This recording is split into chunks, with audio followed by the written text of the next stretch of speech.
Hello friends, my name is Mohit Gahlot and I welcome to all of you on my channel Econ World।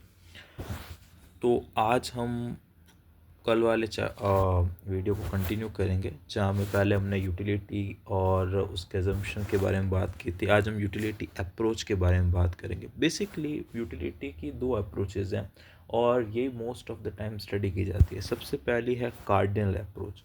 अब cardinal approach में जो चीज़ें आपको समझने या याद रखने उसको मैंने बोल्ड कर दिया उन वर्ड्स को, तो आपको ध्यान रहेगा। कार्डिनल अप्रोच की बात करें तो ये अप्रोच मार्शल और पिगो ने दी थी और इनका ये मानना था कि यूटिलिटी मेजरेबल है। दो चीज़ें याद रखना, कार्डिनल अप्रोच अल्फ्रेड मार्शल और पिगो ने दी थी और उनका ये मानना था कि यूटिलिटी मेजरेबल है, इसको यूटिल्स में मेजर करते हैं। और इन्होंने बताया कि जो भी रुपीज़ हम स्पेंड करते हैं, जो भी मनी हम स्पेंड करते हैं किसी गुड्स पे, वही उस गुड्स की यूटिलिटी हमें शो करता है। यानी कि आपने अगर कोई पेन ख़रीदा है वो 5 रुपए का, तो इसका मतलब उसकी यूटिलिटी 5 रुपए के बराबर है। ये उनका कॉन्सेप्ट था। Marshall said that when we spend something on a commodity then it is representing the utility of that thing। यानी कि अगर हम कुछ भी किसी कमोडिटी पे खर्च करते हैं तो उस पर जो मनी स्पेंड हमने की है वही उसकी यूटिलिटी को हमें रिप्रेजेंट करता है। ये सिंपल कॉन्सेप्ट था। तो कार्डिनल यूटिलिटी में आप क्या याद रखेंगे कि ये यूटिलिटी कॉन्सेप्ट अल्फ्रेड मार्शल और पिगो ने दिया है और इनके हिसाब से यूटिलिटी मेजरेबल है। अब ये जो अप्रोच है ये कुछ चीज़ें एज्यूम करके चलती है और उनके मेन 4 एजम्पशन है जिनको आपको अपने दिमाग में रखना है। जनरली कई बार क्वेश्चन इसी को लेकर आ जाते हैं कि कार्डिनल यूटिलिटी के कौन से मेन या बेसिक एजम्पशन है, जिसमें आपको इन चारों में से 2 या 3 मेन देखने को मिलेंगे और एक उसमें से नहीं होगा। तो उस टाइम पे आप करेक्ट आंसर कर सके, इसलिए इन 4 एजम्पशन को ध्यान में रखना। तो सबसे पहला है यूटिलिटी इज़ मेजरेबल। जैसा अप्रोच के बिगनिंग में बताया कि कार्डिनल यूटिलिटी के अंदर यूटिलिटीज़ को हम कार्डिनल नंबर में, यानी कि 1 2 3 4 इसमें किसी एक नंबर में हम क्या कर सकते हैं, मेजर कर सकते हैं। तो utility is measurable. Second assumption हमने ये बताया, जो marginal utility of money is constant. यानी कि जो मार्जिनल यूटिलिटी ऑफ मनी है, additional amount of money spend on the goods, और एडिशनल अमाउंट ऑफ मनी जो हम स्पेंड करेंगे उससे जो यूटिलिटी मिलेगी वो क्या रहेगी, कांस्टेंट रहेगी। ठीक है, वो चेंज नहीं होगी। तीसरा मेन एजम्पशन है यूटिलिटीज इंडिपेंडेंट। अब यूटिलिटीज इंडिपेंडेंट का मतलब क्या है वो मैंने आगे एक्सप्लेन किया। It means that the utility of any person it just depends upon the quantity he consume of that good.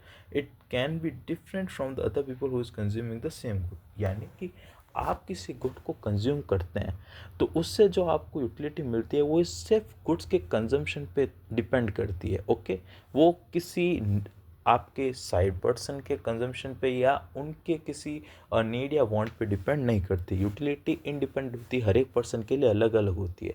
अगर कोई पर्सन मान लीजिए किसी चीज़ को खाना पसंद करता है तो वो उसके लिए उस कमोडिटी की यूटिलिटी ज़्यादा होती है। सपोज करिए अगर किसी को एप्पल पसंद है तो उसके लिए एप्पल की यूटिलिटी ज़्यादा होगी, और किसी को ऑल टुगेदर पाइनएप्पल पसंद है तो उसके लिए पाइनएप्पल की यूटिलिटी ज़्यादा होगी। तो इसका कहने का सेंस ये है कि यूटिलिटी किसी गुड में खुद में नहीं होती, बल्कि एक पर्सन होता है, उसकी कोई नीड्स होती है, इस वजह से वो उस चीज़ को खरीदता है और उसमें यूटिलिटी को देखता है। तो इसीलिए गुड्स की यूटिलिटी क्या होती है, इंडिपेंडेंट होती है। हर एक पर्सन के लिए एक सिंगल गुड की यूटिलिटी अलग अलग होगी। मेरे लिए ज़्यादा हो सकती है, आपके लिए सेम गुड की कम हो सकती है। और फोर्थ और मेन अजम्पशन है इंट्रोस्पेक्शन एनालिसिस। इंट्रोस्पेक्शन एनालिसिस का मतलब होता है कि जो चीज़ मैं बिलीव करता हूँ या मैं सोचता हूँ अगर वो सही है तो ये जनरलाइजेशन सब पे किया जा सकता है। जैसे कि नॉर्मल सी चीज़ की हम बात करें कि जैसे ही किसी कमोडिटी के प्राइस बढ़ते हैं तो उसकी डिमांड कम होती है। ये एक बेसिक यूनिवर्सल लॉ है। तो अगर ये चीज़ मैं फील कर रहा हूँ कि मैंने देखा कि मार्केट के अंदर सडनली जो एप्पल्स हैं उनकी प्राइजेस बढ़ रही है, इस वजह से एप्पल का कंजप्शन कम हो रहा है, तो ये सेम चीज़ दूसरों पे भी लागू होगी। तो यही इंट्रोस्पेक्शन एनालिसिस है, जिसमें ये कहा है कि अगर कोई ऑब्जर्वेशन किसी एक सिंगल पर्सन के लिए ट्रू है तो वो सबके लिए ही ट्रू होगा। तो ये 4 मेन एजम्पशन है जिन्हें आपको ध्यान में रखना है, जिसमें पहला assumption है utility is measurable, the second assumption is marginal utility of money is constant, the third is utility is independent, and the fourth one is introspection analysis of utility. Okay, अब हम बात करते हैं इसके आगे मेन लॉस की। ये तो चार आपका अप्रोच। इसी के अंदर सबसे पहला जो लॉ हम पढ़ते हैं वो है law of diminishing marginal utility. ये बहुत ही इंपॉर्टेंट लॉ है फ्रेंड्स, मैं आपको पहले ही कंफर्म कर दूँ। इस लॉ से रिलेटेड बहुत से क्वेश्चंस आपको सीयूएट पीजी में देखने को मिलेंगे, यूजीसी नेट और वेरियस अदर स्टेट लेवल के पीसीएस के पीजी के एग्जाम्स में अक्सर पूछा जाता है। ये टॉपिक बहुत ही हॉट टॉपिक है। तो इसमें क्या क्या पूछा जाता है, सबसे पहला तो ये किसने प्रपोन्ड किया, तो law of diminishing marginal utility is propounded by Gossen in 1854। ये सबसे इंपॉर्टेंट डेट है, इसको गॉसेन ने 1854 में प्रपोन्ड किया था। और क्योंकि ये गॉसेन का फर्स्ट लॉ था, फर्स्ट मतलब कि एक प्रिंसिपल था, इसलिए इसे हम गॉसेन्स फर्स्ट लॉ कहते हैं। ठीक है, और फर्दर अगर आपसे पूछा जाए कि इसका डिटेल एक्सप्लेनेशन किसने दिया, तो एल्फ्रेड मार्शल ने दिया था। कंफ्यूज नहीं होना है, law of diminishing marginal utility का कॉन्सेप्ट पहली बार गॉसेन ने दिया था, ये आपको याद में रखना। और बाद में इसकी डिटेल एक्सप्लेनेशन एल्फ्रेड मार्शल ने दी थी। अब ये क्या कहता है, according to this law as the consumption of any good increases, marginal utility start decreasing and the additional utility from the consumption of those good decreases. इस लॉ का कहने ये लॉ स्टेट करता है कि अगर हम किसी गुड के कंजम्पशन को लगातार बढ़ाते जाए तो उससे मिलने वाला जो एडिशनल सेटिस्फैक्शन है वो लगातार गिरता हुआ आएगा। यानी अगर आप किसी गुड का कंजम्पशन लगातार बढ़ा रहे हो, पहली यूनिट कंज्यूम की, दूसरी कंज्यूम की, तीसरी कंज्यूम की, चौथी कंज्यूम की, अगर ये चल रहा है तो एक पॉइंट के बाद आप जो एडिशनल यूटिलिटी है वो आपकी लगातार गिरती हुई आएगी, वो लगातार कम होगी। ठीक है, ये लॉ बेसिकली यही बताता है।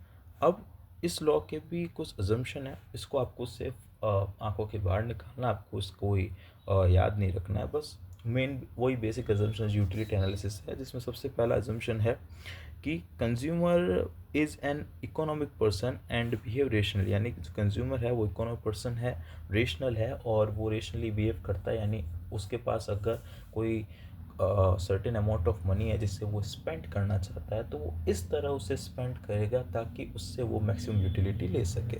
फिर utility is measurable in the money, utility measurable है। Marginal utility of money constant है, जो एडिशनल स्पेंडिंग है मनी की उससे जो सेटिस्फैक्शन मिलता है वो कांस्टेंट है।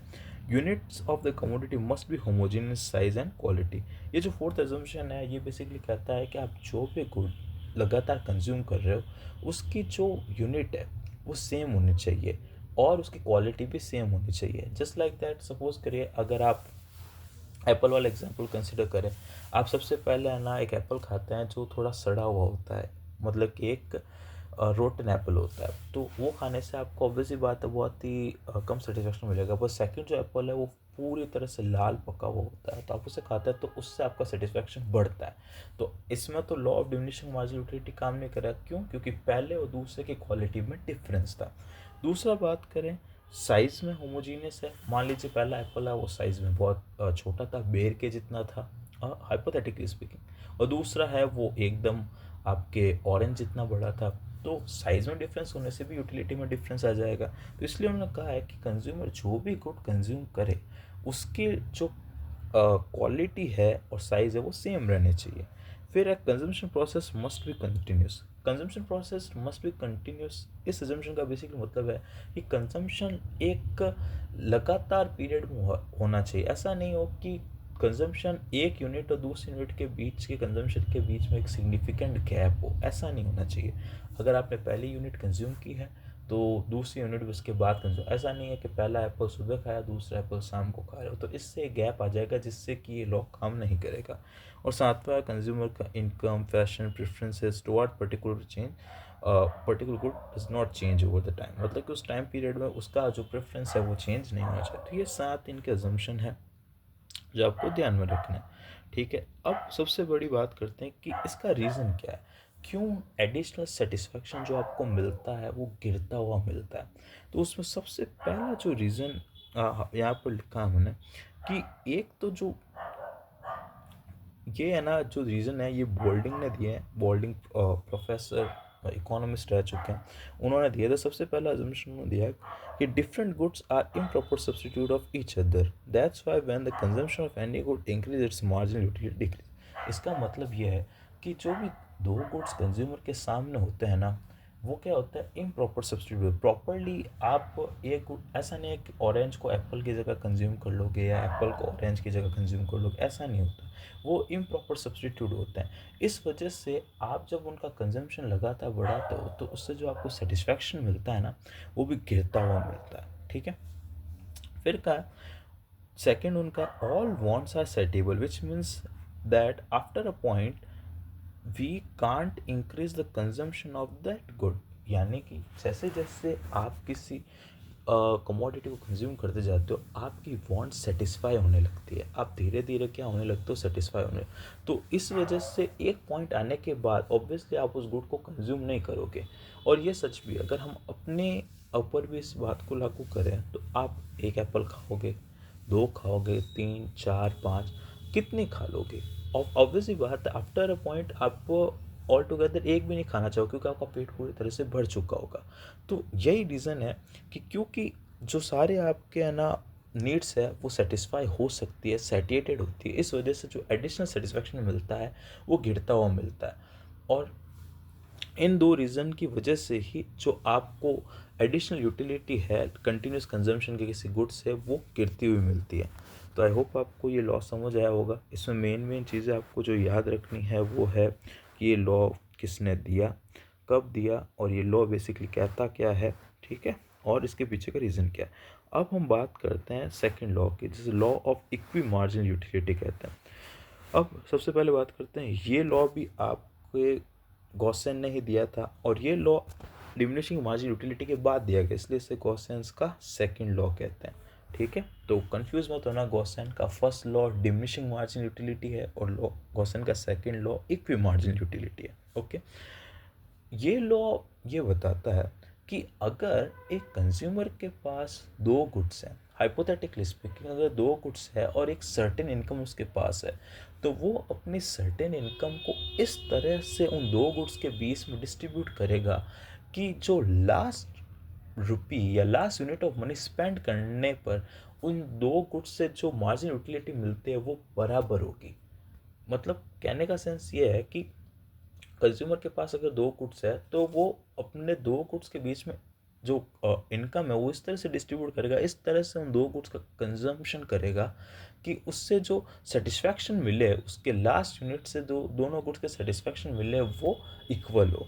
ठीक है, ये law of equi margin utility है। इसको डिटेल्ड में हम कभी और डिस्कस करें, अभी सिर्फ यूजीसी नेट के पर्पस के लिए हम सिर्फ इतना ही पढ़ रहे हैं कि ये किसने दिया क्या है और ऑल टुगेदर इस लॉ में क्या कहा है। इसके हिसाब से दो गुड्स के बीच में ऑप्टिमल कंजम्पशन वहाँ होता है जहाँ पर M B X over P X, यानी कि margin utility of X divide by P X का ratio margin utility Y divide by P Y के बराबर होगा। और अगर एन नंबर ऑफ गुड्स हो तो ये फॉर्मूला एन नंबर तक चलता जाएगा।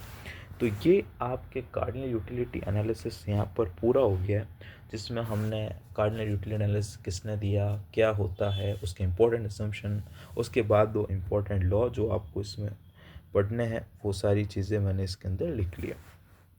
अब हम बात करते हैं ऑर्डिनल अप्रोच की। ऑर्डिनल अप्रोच की बात करें तो इस अप्रोच को दिया था जे.आर. हिक्स और आर.जे.डी. एलन ने। ये अप्रोच बेसिकली जे.आर. हिक्स और आर.जे.डी. एलन ने दी थी, और इनके हिसाब से यूटिलिटी मेजरेबल नहीं है फिजिकल फॉर्म में, यानी कि यूटिलिटी को आप नंबर्स में किसी फॉर्म में मेजर नहीं कर सकते, आप इन्हें सिर्फ ऑर्डर दे सकते हैं, इसलिए इसका नाम ordinal utility. Ordinal utility is man, ये यूटिलिटी को सिर्फ एक आर्बिट्ररी नंबर दिया हुआ, उस नंबर से कोई सेंस नहीं बनता। कंज्यूमर सिर्फ और सिर्फ अपने गुड्स और कंजम्पशन बंडल को सिर्फ ऑर्डर दे सकता है, इसके अलावा कंज्यूमर कुछ भी नहीं कर सकता। वो नहीं बता सकता कि उसे एप्पल बनाना के कंपैरिजन में कितना पसंद है। It is like a psychological thing. Utility psychological आपके माइंड के अंदर का प्रोसेस होता है, वो एक्सटर्नल नहीं होता। तो इस वजह से वो कहते हैं कि यूटिलिटी के बारे में आप बता नहीं सकते, पर आप उसे सिर्फ कंपेयर करके बता सकते हैं कि भाई अगर आपके सामने चॉइस है कि अगर आपको एप्पल, ऑरेंज और बनाना में से कोई चुनना था, आप कहते हैं कि आई प्रिफर्ड एप्पल और बनाना, यानी कि अगर बनाना एप्पल में से आप एप्पल खाना पसंद करेंगे और ऑरेंज बनाना में से बनाना खाना पसंद करेंगे। तो इस तरह का जो प्रेफरेंस है ना, इसी तरह की ऑर्डरिंग ही आप उन्हें दे सकते हो, आप उसे मेजर नहीं कर सकते। ये है ऑर्डिनल अप्रोच, ठीक है। और ये कार्डिनल की अल्टरनेटिव अप्रोच है, कार्डिनल अप्रोच की अल्टरनेटिव अप्रोच है, जिससे मोस्ट ऑफ द इकोनॉमिक्स ने भी क्या किया है, स्टडी किया है। और इससे रिलेटेड किस तरह से ऑर्डरिंग दी जाती है, सबको हम इन डिफरेंस का एनालिसिस में पढ़ेंगे, जो कि हमारा मोस्ट प्रोबेबली नेक्स्ट वीडियो इसी पे आने वाला है। सो फ्रेंड, आज के लिए इतना ही, जिसके अंदर मैंने आपको बेसिकली यूटिलिटी की दो अप्रोचेस के बारे में बताया, जिसमें कार्डिनल अप्रोच और ऑर्डिनल अप्रोच दो है। उसमें क्या क्या मेन पॉइंट्स है उसे मैंने बोल्ड और हाईलाइट करके रखा है, तो आप इसे प्लीज़ नोट कीजिएगा। मोस्ट ऑफ क्वेश्चन इन्हीं में से पुट होते हैं, और मैंने कुछ ना कुछ कोशिश की है आपको इसके अंदर का मटेरियल भी, कंटेंट भी समझाने की। आई होप आप इसे ठीक से समझ पाए होंगे। अगर नहीं समझ पाए तो कमेंट करके बता दीजिएगा, हम इंडिविजुअल इस पर एक वीडियो लेकर आ जाएंगे। और मैं एक्सपेक्ट करता हूँ कि आप उन वीडियो से एक अच्छी अंडरस्टैंडिंग को गेन करेंगे। So this is all for today.